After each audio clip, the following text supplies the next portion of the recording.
He's an architect experienced in steel structures. Now Richard Gage is touring the country with a controversial message about September 11th. Richard Gage is here to show us why he's calling for a more thorough investigation into the collapse of the World Trade Center buildings. Thank you so much for joining us. You're very welcome. It's great to be here. Well, first of all, give us a little bit more about your background. Well, I'm an architect of 20 years, a member of the American Institute of Architects, and have been studying steel-framed, fireproof buildings for about that long. We ask that for clarification because as we get into this, we want people to make sure that you're not just somebody with a wacky idea. Right. Okay? You come with some science to you. What is the official reason for the collapse of the World Trade Center towers? Well, we're told that the planes hit the buildings and there was an explosion and a fire, and about an hour and a half later, in the case of the North Tower, the buildings collapsed due to structural weakening due to the fires. The problem is that we don't have large gradual deformations associated with collapses, and fires in high-rises have never brought down a steel frame high-rise building at all, ever.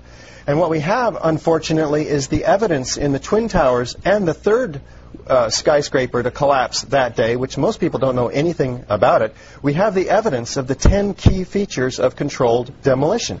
In the case of Building 7, it collapses straight down into its own footprint at free fall speed in the first 100 feet. It's dropping, as you can see, symmetrically, smoothly, at free fall speed in the first 100 feet, 2.5 seconds. This is uncanny. There's 40,000 tons of structural steel designed to resist this collapse. Is it, what, a 47-story building? Yeah. This is called Building 7, right a football field away from the Twin Towers. Okay, so what we're showing is left what happened. In fact, right is a controlled where you are using, or the people who made this happen, used demolition. Indeed, and it's a direct comparison. And you can see that, indeed, almost free fall speed, free fall acceleration through 40,000 tons of structural steel. That is uncanny. So we have 700 architects and engineers demanding a new investigation as a result of this evidence and the evidence in the World Trade Center that is very explosive. Almost every architect and engineer we show this information to agrees with us that these are controlled demolitions. If we can get them to look at the information, because obviously the implications of a controlled demolition are dark for our country, because that means somebody besides Al-Qaeda was involved, because these have to be easily 3 of the most highly secure buildings outside the Pentagon. Now, if that was a controlled demolition, would there not be any evidence at the ground level of explosives within the building itself, that's the debris that's left? Indeed, and what we find down there is pools of molten iron. What does that mean? Several tons. Exactly. What is that doing there? The first responders see it. The structural engineers see it. It's documented by FEMA, the melting of steel. Normal office fires is what's supposed to have brought these buildings down, along with jet plane impacts. The jet fuel and office fires don't produce molten iron or molten steel. It doesn't begin to melt until 3,000 degrees. But what we have is the fires only produce maybe 1,600 degrees. So what produced all that molten iron? Well, it has in it the chemical evidence of a special incendiary, which is thermite, a high-tech incendiary used to cut through steel like a hot knife through butter.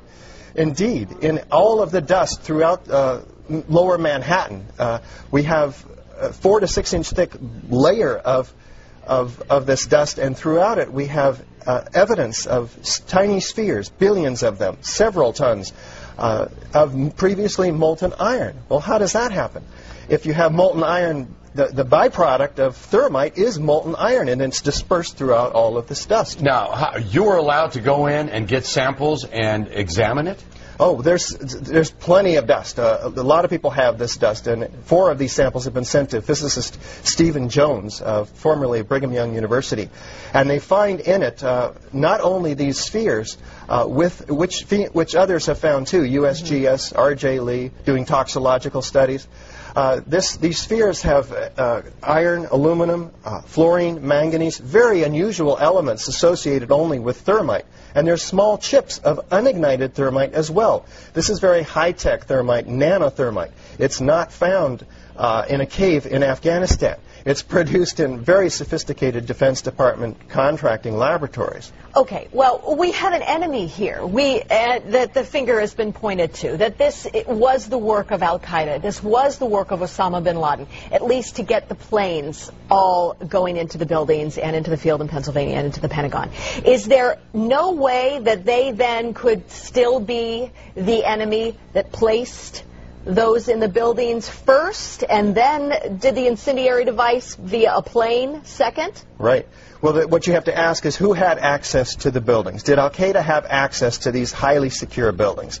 Probably not. Did they have access to sophisticated nanothermite, where the particles are 1,000 times smaller than a human hair? Probably not. Somebody else has to be investigated, and that's why we have 700 architects and engineers demanding a real investigation. We don't have the whole theory as to how this happened, who did it, why. We just lay out the facts like we did last night in the Veterans Memorial Auditorium, and we demand a real investigation, and they'll find out who, why, how, etc. Okay. Then let me ask you, I'm person X. I want to place something in one of those buildings. Where would I carry it? How big would it be? Is it that visible that I would be spotted by security? Or could I place it in one of my tooth fillings? Yeah. We're talking about several tons of nanothermite and ordinary thermite. One would have to have access through security. So the security company involved for the World Trade Center should be thoroughly investigated. And it turns out to be Securicom, Stratosec. Somebody should look and see who's on the board of those companies.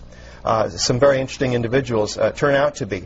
In addition, one would have to have the cover of, say, an elevator modernization, which was, in fact, going on 9 months prior to 9/11, so that there were workers throughout the World Trade Center that had access to the hoistway, which is immediately adjacent to the core columns and beams in the building. You're not trying to freak out the country, but you can't help but feel a little freaked out by this. Yeah, you're getting it. Yeah. And, of course, this is something we want to talk with you about a whole lot more, and we're out of time. But we do have a great deal of information on our website, knph.com. Thank you very much for your time today. You're so welcome. Thank you for opening up a lot to think about. We'll be right back.